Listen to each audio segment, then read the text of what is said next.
Wala pang 100, may masarap na ulam ka na. Hi guys, welcome po ulit dito sa ating kusina. Ngayon po ay magluluto tayo ng tortang alamang. Please keep on watching. Ito yung guys, yung hipon na maliliit. Ayan. Tapos lagyan natin ng isang itlog.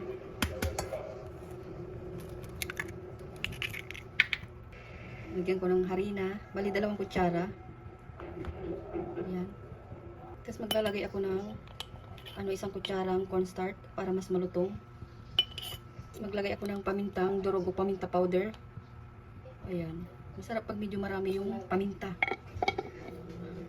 Asin. Tansyahin nyo na lang yung asin na ilalagay nyo. Tapos, maglagay tayo ng seasoning. Ayan.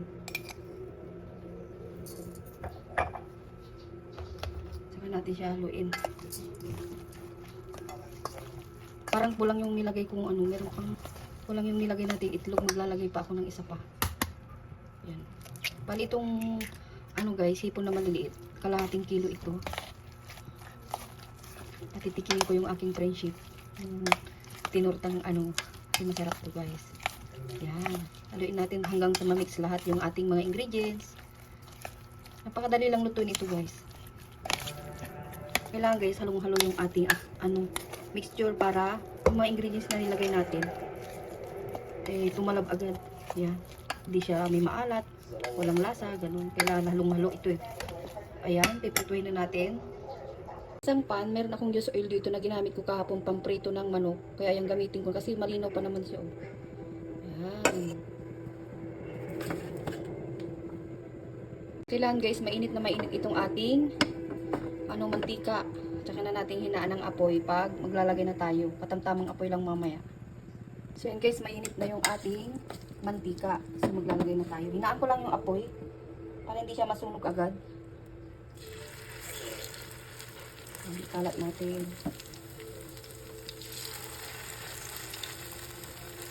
Napakamura lang itong ulam na to guys kung lulutuin nyo. Kasi itong nabili ko, halagang kalating kilo, 50 pesos lang. Wala pang 100. Masarap na ulam ka na.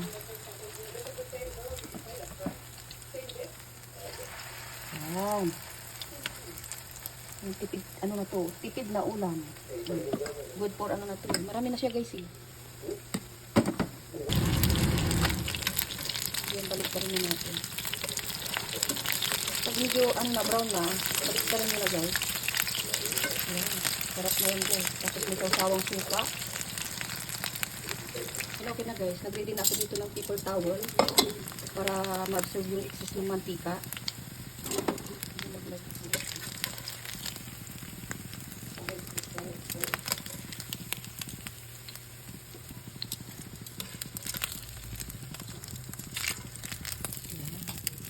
Ako ditong nagawang suka. Ngayon guys, dadagdagan ko ng sibuyas. Maglagay na tayo. Ayan. Sarap to guys pagka Tapos lagyan na natin ng sibuyas. Nalagyan ko pa yan ng timpla guys. Kaya ako ng konting asin. Tapos sugar para pambalanse. Kalahating kutsara. Masarap kasi medyo manamis-namis yung asukal niya. Yan. Ready to na. Ready na yung ating sausawan. Lagay pala ako ng sili. Ayan guys. Bali, 2 sili lang. Hiwain ko lang. Hiwain ko lang itong sili guys. Sarap kasi pag maanghang yung ating sausawan. Ayan.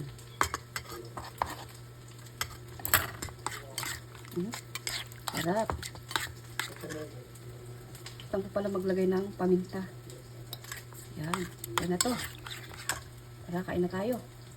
At ito guys yung ating mga naprito. Ang dami yan guys, kalahating kilo. Ang dami mo nang makakain. So tara, kain na tayo. Maraming pong salamat sa inyong panunod. Palike and share naman po itong video na to. Hanggang sa muli guys. Bye!